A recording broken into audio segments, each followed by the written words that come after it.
tapi ada juga yang memang mulai hujan besar nih di setiap daerah ya, atau mungkin ya hingga mengalami banjir. Ini fenomena apa sih Bu, bisa dijelaskan mungkin Bu, karena ada fenomena apa?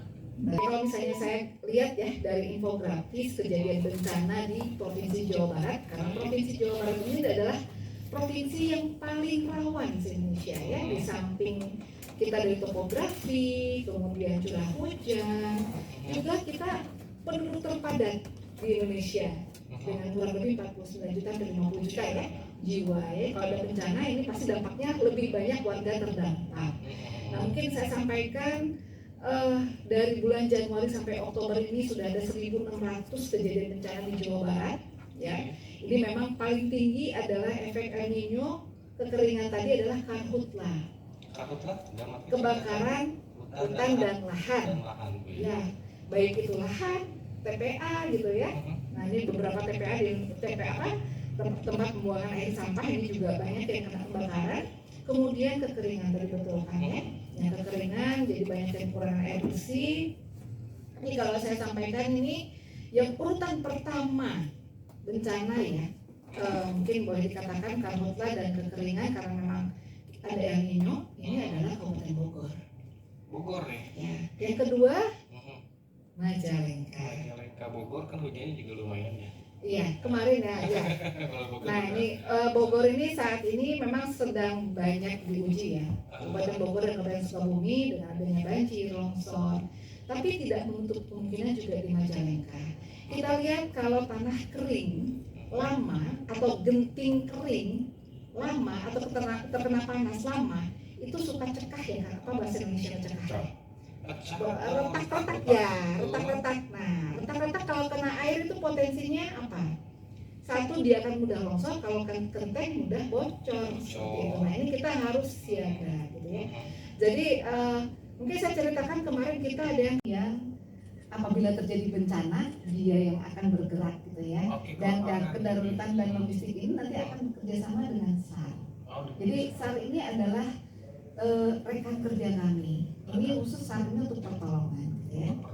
Kalau kita kedaruratan dan logistik, logistik ini adalah untuk 3 hari pertama ketika terjadi bencana. Yang kami siapkan adalah logistik yang siap makan sebelum rekan-rekan kami dari dinas sosial mungkin akan tagana, nah ini bergerak, nah ini nanti yang meneruskan memberikan kebutuhan bagi pengungsi.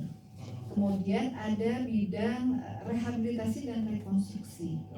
Nah ini adalah pasca bencana. Nah, setelah bencana ini kan ada beberapa yang harus direhab. Pertama adalah sarana vital.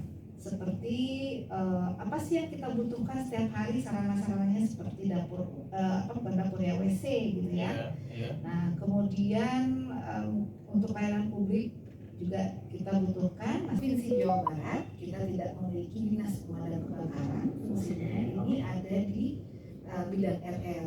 Namun di kabupaten kota ini ada 2 gitu ya. Ada BPBD, ada juga dinas damkar. Seperti itu. Jadi kami di BPBD Provinsi Jawa Barat mengampu 2 dinas yang ada di kabupaten kota. Kecuali Kota Bandung yang memang berbeda. Kota Bandung ini adanya dinas damkar, BPBD-nya adalah bagian kecil dari dinas damkar. Seperti itu. Kalau di kabupaten kota lain ini sudah pada berdiri sendiri ya. Ada juga kabupaten kota yang BPBD-nya nyampur dengan satpol seperti itu ya. Tapi untuk di Majalengka sendiri isinya adalah barangkal. Yeah. Nah, kita bayangkan barangkal kalau kita mancat pasti nggak akan kuat. Nah, waktu kering ini pada cekah kan, sampai ke dalam cekah. Saat ada basah, kena basah itu ada kucuran air. Ke dalam situ airnya merosot dan menimbun orang sampai meninggal. Nah, 2 hari yang lalu ya mungkin kita menerima informasi juga di Kabupaten Sukabumi itu ada yang meninggal ketertimbun longsor. Nah ini tidak menutup kemungkinan di Majalengka. Jadi kita menghimbau warga, terutama yang daerahnya curam ya, nah konturnya. Nah itu kan biasanya kalau daerah-daerah yang berkontur itu kan wah indah dipandang gitu ya. Tadi kan disebutkan sama Ibu Bogor yang pertama kedua Majalengka karena pegunungan Bu ya kebanyakan. Ya, seperti itu kan di Majalengka juga ada ya. Nah, seperti itu. Jadi kami menghimbau warga coba lihat, kenali risikonya. Tadi suka ada tanda-tandanya, mungkin tanda-tandanya kita lihat kalau sudah kering lama, suka ada yang retak-retak gitu ya tanah. Nah, itu kalau kena air itu sangat mudah lembek. Seperti itu. Tinggal ngebrosor aja nah itu ya. Jadi kita harus hati-hati seperti itu. Nampung air, nah itulah sumbernya nyamuk gitu. Nah, walaupun ya kita sudah mulai membersihkan ya, di samping tadi untuk memperlancar saluran katakanlah selokan, juga membersihkan supaya tidak menjadi sarang nyamuk. Seperti itu. Bagus kalau ini kan masukan buat masyarakat Majalengka dari BPBD nih. Tapi kita juga pengen tahu juga Bu, dari zaman saya sekolah sampai sekarang mungkin sudah umur segini ya, nama-nama banjir kan banyak juga, ada banjir. Tadi kalau bahasa Sundanya banjir cilincang gitu atau banjir resapan. Artinya banjir itu suatu daerah komentar kena banjir hanya dalam waktu hitungan jam mungkin sudah kembali terserap ke dalam tanah atau mengalir ke itu biasanya kita sebut banjir. Kalau untuk banjir rob, kalau banjir rob itu biasanya ada di pesisir pantai. Biasanya itu muka air laut lebih tinggi dari daratannya karena pasang, karena faktor iklim ya, cuaca, hingga si air yang harusnya mengalir bermuara ke laut itu kembali ke daratan gitu. Itu disebut banjir rob. Nah, untuk banjir bandang, sebetulnya banjir bandang itu biasanya terjadi di aliran sungai. Jadi air sungai mengalir yang dengan intensitas yang cukup tinggi. Biasanya mengalir dari hulu itu membawa material kan. Jadi yang disebut banjir bandang itu banjir yang disertai dengan material itu. Ya, jadi justru yang merusaknya itu yang material yang dibawa itu yang membahayakannya. Nah, itu biasanya yang disebut banjir bandang. Ya. Karena kalau diprediksi di Majalengka kan sempat akan memakan tempat banyak, di halaman rumah juga bisa gitu ya, dalaman 30 cm juga bisa. Nah, di situ nanti akan, karena nanti dibuang adalah sampah-sampah organik, nanti itu di situ ada cacing. Cacing ini akan menyebabkan lubang-lubang kecil yang bisa 40 kali lipat menyerap air dalam tanah, seperti itu ya. Dan ini bisa di halaman rumah yang katakanlah terbatas. Itu tuh dibuat itu tuh untuk aliran dari genting atau memang dari pembuangan kamar mandi atau dari mana sih Bu sebenarnya dibuatkan itu? Buat nampung air. Nampung air saja. Iya, jadi untuk resapan air seperti itu ya. Tidak memakan lahan yang banyak, tapi cukup membantu untuk meresap air. Jadi sehingga tidak kita, kalau dulu kan kita banyak tanah, sekarang banyak beton gitu ya, atau katakan seperti itu ya. Oke, untuk peringatan mau di iPhone atau mau di Android itu bisa. Itu di dalamnya fungsinya apa saja sih Bu? Apa dengan sepertinya kayak kalau BMKG kan perakiraan cuaca saja ya.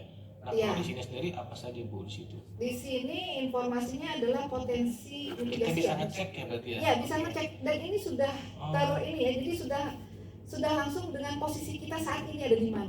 Gitu. Sudah dengan Google Maps ya di situ. Jadi kita kalau pindah lokasi pun bisa lokasi lain gitu ya. Betul. Kalau misalnya akan jalan-jalan ke Bali, langsung nanti klik ini ya yang lihat mitigasi potensi bencana yang di Bali gitu. Seperti itu. Deteksi betul-betul deteksi langsung. Betul. Wah, ini perlu saya download juga nih. Iya, karena kita tidak tahu, karena tadi saya sampaikan ya, Jawa Barat ini daerah yang paling rawan bencananya, ya. Tapi mitigasinya gimana ini? Apakah kita siap dengan bencana? Betul. Ya, harus tombol bencana sampai nanti ada kejadian bencana, akhirnya kita tombol panic button mungkin ya, seperti kejadian saudara-saudara kita yang di Cianjur ya. Kita lagi heboh-heboh ngobrolin megatrust yang akan terjadi sekitar di Bandung dan sekitarnya, Bandung Raya, ternyata yang terjadi di Cianjur ya. Seperti itu ya. Jadi otomatis pas kejadian, karena kita tidak punya awareness atau pengetahuan bagaimana cara apabila terjadi bencana, otomatis ya malah banyak korban seperti itu ya. Karena terus terang dan ya banjir, tapi ada banjir rob juga, ada banjir bandang juga, ada banjir Cilencang juga, kemudian gempa bumi, ada vulkanik, tektonik, kita ada sesar tadi ya, ada 7 gunung api, karhutla, ya kebakaran hutan dan lahan, kemudian kekeringan nih, kemarin kita udah lama banget nih, likuifaksi, tahu nggak likuifaksi? Ini baru dengar saya, Bu. Itu yang tanahnya bergerak bisa membalik kayak yang di Sulut Sumatera, Sulawesi, di Palu. Itu karena Itu pada ada. seperti Itu pergerakan tanah ya. Betul. Kita juga sudah kerjasama dengan PVMG untuk memasang early warning system untuk pergerakan tanah tersebut. Karena itu bisa menghilangkan satu desa, menghilangkan satu rumah, gitu kan? Tanpa ada tanda-tanda seperti itu ya, langsung brek aja habis. Mungkin dibalikin biar nggak tutung ya seperti itu ya. Ya, gitulah. Gambarannya. Karena udah lama teuing ya.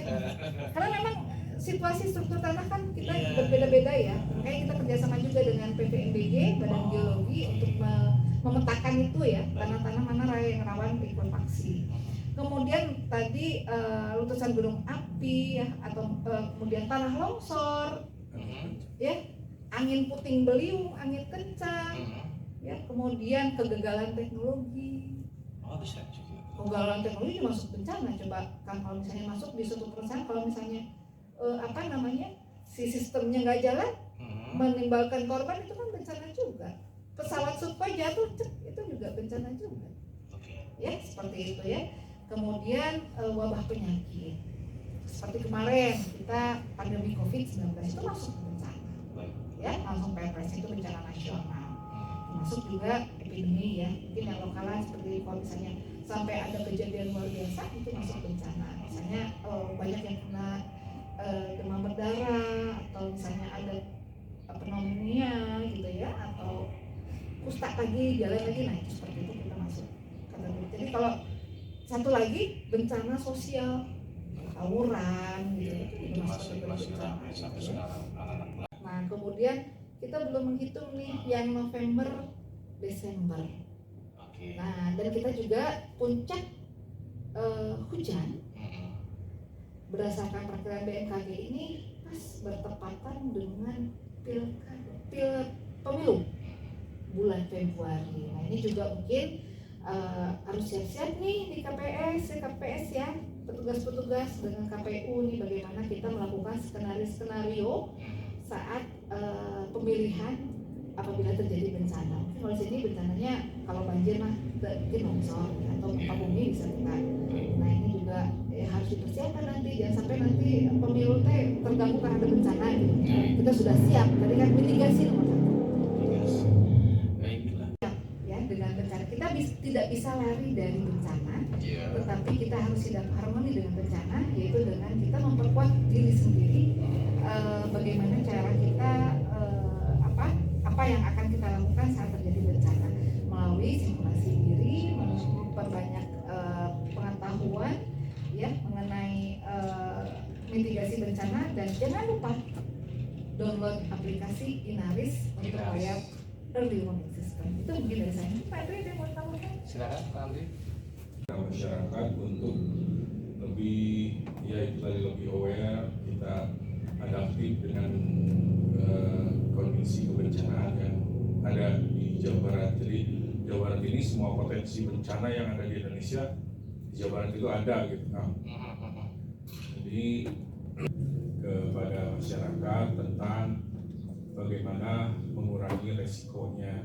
Jadi dikenali dulu ancaman apa yang ada di sekitar kita, bisa tadi melalui Inaris atau info BMKG.